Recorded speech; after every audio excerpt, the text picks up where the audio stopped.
Have been leaving from the S4, the sustainment force in Bosnia, and they are heading down towards Kosovo. If it is a couple of thousand with their armoured vehicles, which we're seeing here, wheeled APCs, and they are then to be backed up by airborne forces airlifted from Russia, well, then they are looking to move as many as they can, as quickly as they can. And I suppose the worry is we are almost in a situation as with Germany in 1945. And there was the race for bits of Germany. The Allies knew at that stage, certainly the Western Allies, knew the Russians had taken over half of Germany. They had to make up their mind up which bits of Germany did they want to be able to take. It was decided, one of the ones was, well, the Allies, Western Allies needed to make sure Denmark was free, and you had the great meeting on the Elbe.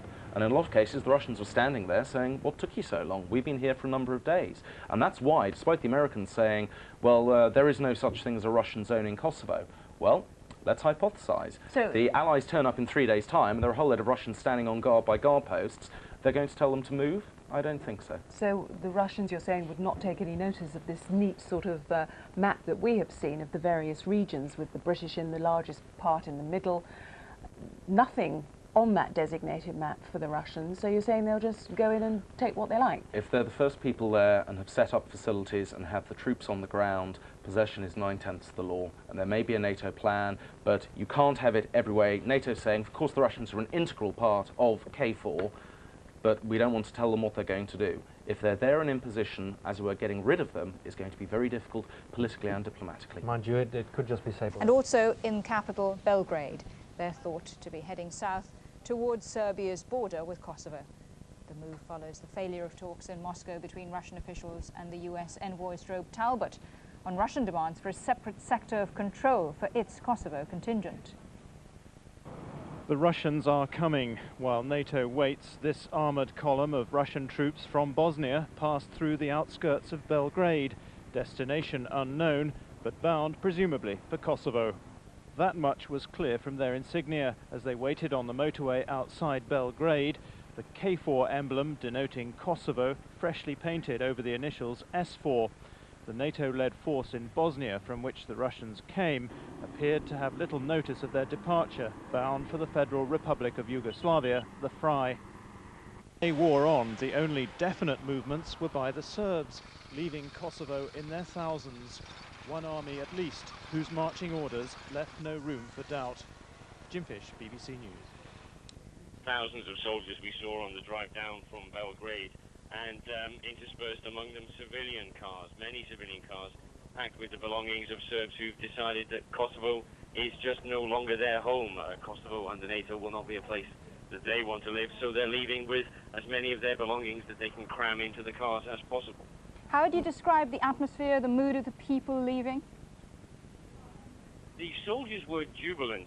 There is a bridge just to the north of Pristina. It marks the border of Kosovo on the road to Belgrade. And as the soldiers passed under it, they were thundering through in their armoured personnel carriers, their mobile anti-aircraft guns, and the mobile radars as well. They were cheering Serbia, Serbia as they went under the bridge and left Kosovo. I think in part it was a patriotic display, but in part it was relief at the fact that they're no longer here in the province. And the ordinary Serbs who also seem to be pouring out of Kosovo? They all looked very miserable, very glum as we passed them by. In each car you could see huddled 2, 3, 4, 5 people with all their belongings surrounding them and packed onto the roof. And as you went past, you could see them looking very, very miserable to be leaving Kosovo. It is the second major exodus that this province has seen in the last 3 months. And in part we saw echoes of the first exodus, the exodus of Albanian refugees. People were leaving on tractors and trailers. We saw as we came into Pristina, 2 families leaving with, in one case, an old woman sitting in the front surrounded by her belongings and by the children of the family being driven out on the trailer of a tractor, and also soldiers leaving on tractors and trailers in commandeered civilian cars and in the military vehicles. Mike, thanks very much for joining us from Pristina. Sprake was van een massale uittocht. Er zat van alles bij, grote kolonnes met autobussen vol met soldaten, tanks, veel afweergeschut ook, veel gevechtspanzerwagens. Van alles is op de terugweg, weg uit Kosovo. Mensen die met heel hun huisraad op karren en in auto's ook richting Servië gaan. Sommige mensen nemen zelfs hun vee mee. Veel huizen zijn kapot doordat ze, ja, ik denk in brand zijn gestoken of geschoten door de Serviërs. En ook een aantal huizen die bomschade hebben opgelopen. Je kunt heel goed herkennen wanneer het gaat om huizen van Albanese. Dat zijn huizen die een omheining hebben en het waren vooral die huizen die kapot waren. Naar verluidt zou de helft van de bevolking hier nog zijn achtergebleven, maar als dat zo is, dan blijven de meeste mensen binnen. Dat is ook niet zo gek, want vanmiddag werden we opgeschrikt door een squadron vliegtuigen dat heel laag overkwam. En bovendien is hier nog wel veel leger op straat. Maar ook hier is het zo dat het leger zich aan het terugtrekken is. Je ziet voortdurend tanks wegrijden met afgedekte lopen. Ja, zoals ik zeg, de mensen blijven binnen. Ze wachten het af. Wachten op de NAVO eigenlijk. Nederland heeft tot nu toe nog maar een schijntje gekost van wat er de komende jaren nog uitgegeven moet worden om de vrede te handhaven, het land op te bouwen en de vluchtelingen veilig terug te laten keren. 80 dagen oorlog voeren heeft naar schatting 12 miljard gulden gekost tot nu toe. Nederland heeft daarvan 90 miljoen gulden voor zijn rekening genomen. Het leeuwendeel is betaald door de Amerikanen. Maar het ergste komt nog, tenminste als het over de kosten gaat. Volgens berekeningen van defensiespecialist Rob de Wijk is er de komende 2 jaar alleen al 21 miljard gulden nodig. 6 miljard daarvan is nodig voor de terugkeer van de naar schatting 780.000 vluchtelingen. 4 miljard voor de opbouw van het land, het herstellen van de infrastructuur, mijnenruimen en de gezondheidszorg op poten zetten. 10 miljard om de vredesmacht Qershor draaiende te houden. Soldaten, munitie en brandstof zit daar onder andere in. En 1 miljard voor de overwintering van de vluchtelingen. Want het is onwaarschijnlijk dat ze voor die tijd al terug naar hun huizen Vol gas reden de Russen vanuit Bosnië door Servië. Op de voertuigen was de S van SFOR al vervangen door de K van KFOR, de afkorting voor de internationale troepenmacht in Kosovo. Om de tolstations heen en dwars door Belgrado gingen de Russen richting grens met Kosovo.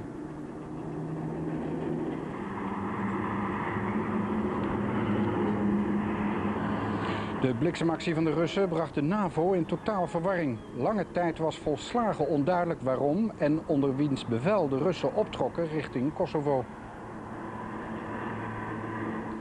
De Amerikaanse onderminister van Buitenlandse Zaken Talbot was in Moskou voor overleg over de Russische rol in de vredesmacht. Если согласование не будет достигнуто, Россия имеет такое же право, как и НАТО. Мы заявим о том секторе, который будет согласован с югославской стороной и который отвечает нашим интересам. И будем действовать соответствующим образом. In de middag verliet Talbot Moskou, maar toen hij hoorde dat Russische militairen op weg waren naar Kosovo, maakte zijn vliegtuig rechtsomkeerd voor nieuw en moeizaam overleg met de Russen. De NAVO ziet een eigen Russische sector in Kosovo buiten NAVO-bevel om totaal niet zitten. Later ging de druk iets van de ketel toen Rusland verklaarde Kosovo niet binnen te trekken, maar posities bij de grens te zullen innemen. Ook de NAVO-troepen in Macedonië waren even in rep en roer. Britse troepen kregen het bevel klaar te staan om onmiddellijk de grens met Kosovo over te steken. Aan het eind van de middag werd dat bevel ingetrokken. De Britten zullen niet voor morgenochtend als eerste NAVO-troepen Kosovo binnentrekken. De Serviërs dorpen in Albanië onder vuur genomen. En in Kosovo zelf passen de troepen van president Milosevic de tactiek van de verschroeide aarde toe. Huizen van etnische Albanese worden opgeblazen of in... As the row about who goes first into Kosovo was brewing, the only thing brewing in the British armoured column was tea. The armoured spearhead stalled in a field outside the Macedonian capital of Skopje. The final hurdle proved to be the mayor, mounting a spirited defence of his city, already gridlocked in rush hour traffic, refusing free passage to NATO's peace implementation force. The military have a term for it: hurry up and wait. At the Blace border crossing, talks between NATO and a delegation of Serbian military and municipal authorities were completed. The military planners now have a detailed knowledge of exactly what they're going to face on the road to Pristina. The border transit camp at the crossing point was finally emptied of refugees today. They're the last that will be heading into Macedonia. All the traffic on this road will be going in the other direction into Kosovo soon, bringing their exile that much nearer to an end.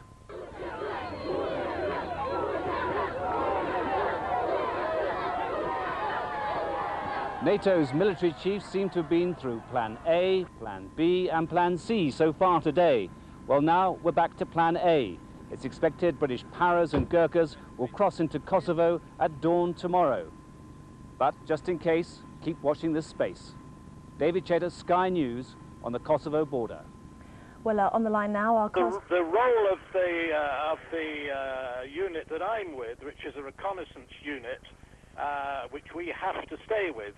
They won't let us stray away from them for safety reasons, and that unit's job is to travel as fast as it can. It's got tracked vehicles, but they're quite small and fast, to travel as fast as it can to Pristina. They want to get that area secured. There are even suggestions that General Jackson may go up there tomorrow himself and hold a news conference up there at some point during the day, or during the evening, or the following day. They don't know what they're going to find along the route, but I guess because they're going to do it so quickly, they're pretty confident that the Serbs have actually come clean on what they're likely to find. And I understand that we may be picking up in the morning some Serb army officers at the border who will travel in the front vehicles, so they know the route, they know the problems. I suppose one should assume that if the Serb army officers are going to act as guides, that they know that there are none of their obstacles on the way. For atrocities in Kosovo will find no refuge from justice. This exploitation involved mass murder, mass rape, mass burning, mass destruction of religious and cultural institutions and personal property records, an attempt to erase the very presence of a people from their land and to get rid of them dead or alive. As the general withdrawal by the Serbian army continued along the roads out of Kosovo today, in many cases leaving behind them border villages burning, another force behind the frontline K4 NATO troops was preparing to enter Kosovo. This team will consist of FBI officers, top Western detectives, forensic, ballistic and legal experts, even cartographers. War crimes investigators will move into Kosovo early next week to begin gathering evidence of atrocities. Many of them have experience gained in Bosnia. The UN War Crimes Tribunal, led by Louise Arbour, will consist of up to 350 outside forensic experts to back up its own team of 70 investigators. Dale Levac, Sky News. To receive refugees in northern Albania is slowly being dismantled. But the job of putting in place another strategy to allow the Kosovars back home is a massive one. The old front line between the KLA and the Serbs is littered with booby traps. These are already being dismantled, but NATO troops fear there are thousands of mines and unexploded ordnance all over Kosovo. Donjeta has just come back from the front line. She's been fighting with the KLA alongside her brother, a commander, and her husband. She's seen for herself the deadly arsenal left behind from the war. The situation is terrible. There are lots of landmines and booby traps, and most of the houses have been severely damaged. Those that are still intact are virtually empty inside. So it will take some time to rebuild. NATO is well aware of the dangers and is desperately trying to get the message across to the refugees. It's a tragedy if people from Kosovo fleeing Kosovo by force, and then they go back home and are killed by mines and booby traps, so we have to avoid that situation. As the refugees sit in their tents in the baking heat of northern Albania, there's increasing pressure on the aid agencies to get them back home. But there is a growing realization among the refugees themselves that going back to Kosovo is going to be much more difficult than anyone ever could imagine. It could take weeks or even months before the first Kosovars leave Albania. But some of these people have been in exile for so long, waiting has almost become second nature. Ross Appleyard, Sky News, Albania. It is. We've seen around the refugee camps, which are just down the road from here, British armoured artillery and mobile artillery deploying in the fields as darkness fell here. There are certain areas which are deployment areas, springboards, if you like, for the troops to move into Kosovo. Now, all the troops should be in position very shortly, but as you say, it's a huge logistical task. But General Sir Mike Jackson is a very experienced officer.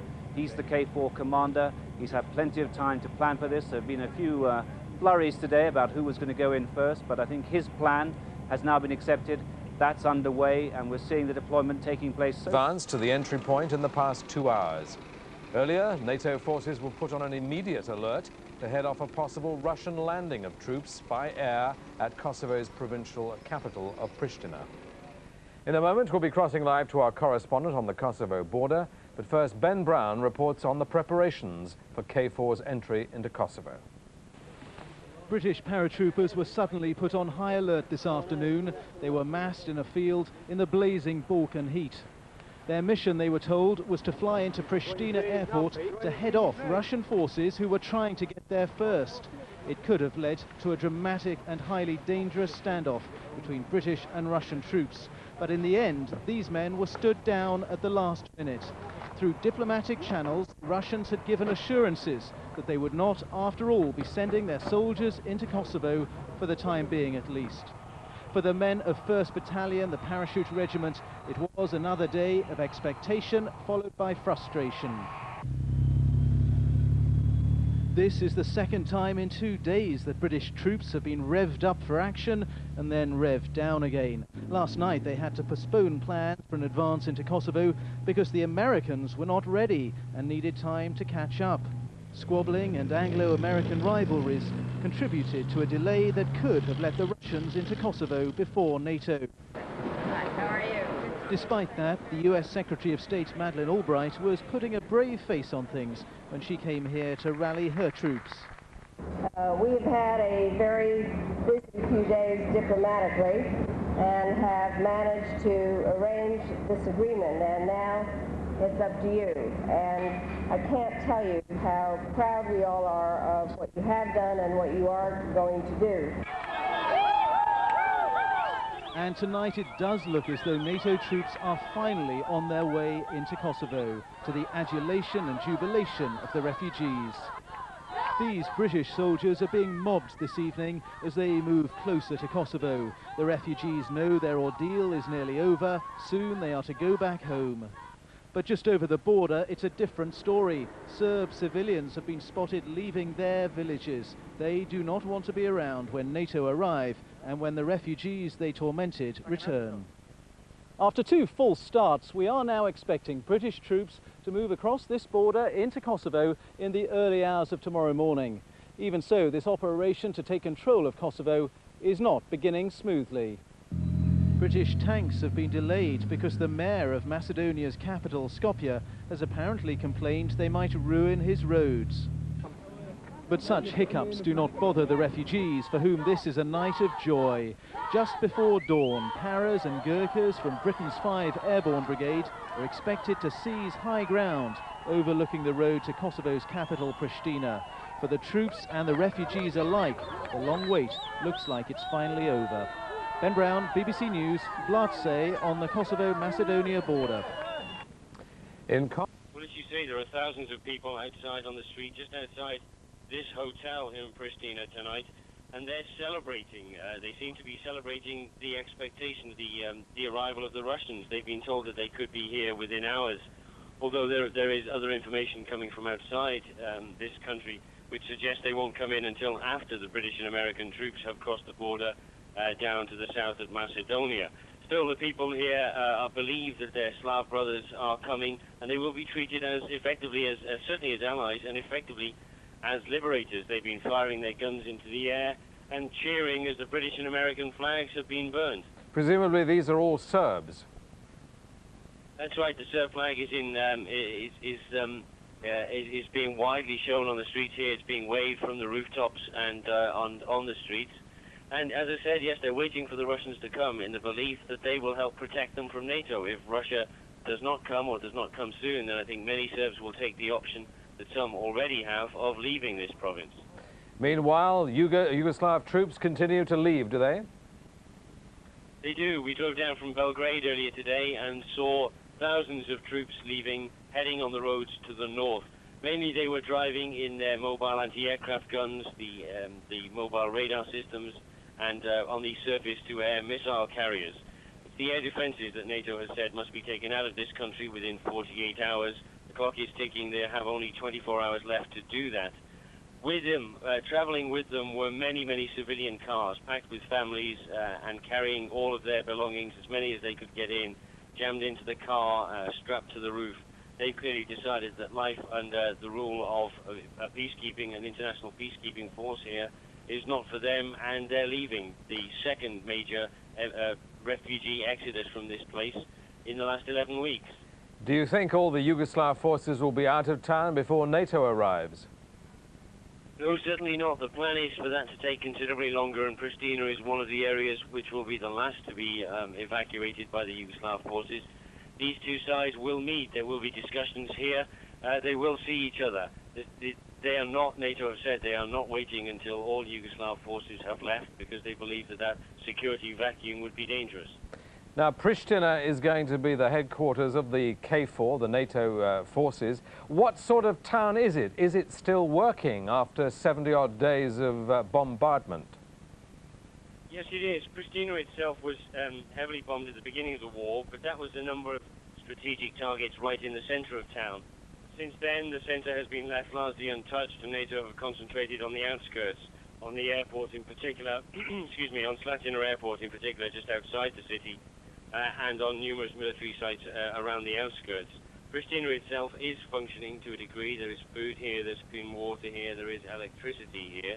It's in the villages, in the outlying villages in the Drenica region and around the area around the towns of Pech and Prizren. When people come back to those villages, I think they will find many homes destroyed there. Many homes have been torched and destroyed by artillery fire and mortar fire.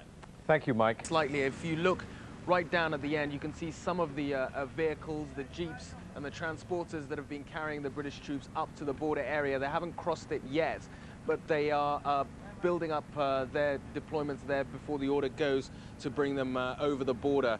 That's been going on, as I say, involving warrior armored personnel carriers, jeeps, supply vehicles and other things, but they are the forces who are going to set up the communications, the tents, the infrastructure of the headquarters elements of NATO forces. And the order, I have to stress, has not been given yet for them to go over the border, but that will come. Reports say that they'll be going over about 5 o'clock in the morning, along with French and German troops. That we've been hearing those reports, but as I say, I mean, we have nothing hard and fast to confirm it. Certainly, officially from NATO forces, we've been getting indications of that all the time, and certainly it would suggest, from the evidence that we're seeing, that a decision to send them over the border may be imminent. But it's not been given yet, and as you say, there are indications and rumours that it may be in the early hours. The adults worried. One picture, two stories. To the outside world, this is the retreat, and it heralds the homecoming of the Kosovar Albanians. On the inside, to the 150,000 Serb civilians, the picture fills them with fear and dread. The revenge is coming, and already we've seen the beginnings of possibly another exodus. We saw cars on the road with Jakovica number plates. The Serb minority there aren't waiting for the return. This man said, "Film this shame. There are no Serbs in Jakovica. The army told us they cannot guarantee our safety." He said he didn't know where he was going, and then he set off there. We're seeing more and more of this. Houses being burnt on the way out. And they're not the only things on fire, so are the hearts and minds of the Serb civilians. Also leaving, the Yugoslav Air Force. We saw 6 MiG-21s heading out, and then NATO's drones overhead, checking out Pristina Airport, possibly for the arrival of the senior NATO commanders. If they do land here first, it'll be to a place which looks like much of the rest of the region. Tim Marshall, Sky News, Pristina Airport. 1,000 Kosovars in Albania will be returning home. And the World Food Program and other relief agencies are racing the clock to get enough food stockpiled to feed them when they go back to a nation basically devoid of food. Not only do relief agencies need to feed returning refugees, they must also provide for the 655,000 Kosovar Albanians who never left, displaced persons who are believed to be on the verge of starvation. The food needed to feed them will pass through this Yugoslavian border post, which now appears to be abandoned. A fire was burning in the adjacent village. A force of 5,000 Germans will soon arrive here to clear the roads into Kosovo so the food can be delivered. Already, NATO forward observers are scouting the route, which will be treacherous. Mines are everywhere. Posters have been distributed in refugee camps, warning of the danger, and urging refugees to be patient and not storm the border behind the German force. We cannot stop that, but we wouldn't like that situation to happen. We try to avoid that and to make this an organized return. Refugees seem to be heeding the advice. Along Avenue F in the United Arab Emirates camp on a miserably hot day, news about their return home was as sought after as shade. Despite all the recent good news, the moving vans haven't showed up at Avenue F. Not just yet. People here are cautious. They want to be sure that the Serbs have left Kosovo and that NATO is there before they make a move. At Tent 6 on Avenue F, the men hope to soon move their daily chess game back to their village, Letish. But chess is a contest of patience, and so is the business of returning home. But patience has its limits. A little boy's song speaks to the yearning to return, soon. I love Kosovo more than myself, he sings. I love it with my heart. But the calculating minds of Avenue F's chess match are telling them, be patient. Mike Betcher, CNN, Kukis, Albania. 12 people were on board. Witnesses said the aircraft overshot the runway by several hundred meters as it was landing. Joining me now from Kukes is the BBC's Caroline Wyatt. What more can you tell us, Caroline? There's very, very little more detail coming out, but what I can say is that the scene itself was very dramatic. Huge flames shooting out of the plane. Eyewitnesses said they saw a lot of blood on the scene. We have heard that one person on board was seriously injured. That could well be the pilot, but that another 11 seemed to have fairly miraculously have escaped injury. But more than that, it's very difficult to say. We know the runway is not necessarily the most reliable. It's only been built within the last few weeks, and it's compacted earth, so it may have been a very difficult landing. The planes are also, when they do come into here, coming very close to the refugee camps. This was perhaps a few hundred meters from the tents of the refugees, who I imagine now are being evacuated from that side. Now, hard information is difficult to come by. I see some of the reports are suggesting it could have been full of munitions, this plane. And judging by the pictures, I suppose that is a possibility. It is certainly a possibility, and we are expecting NATO troops to come in here to Kukes tomorrow. These are the German troops, around 5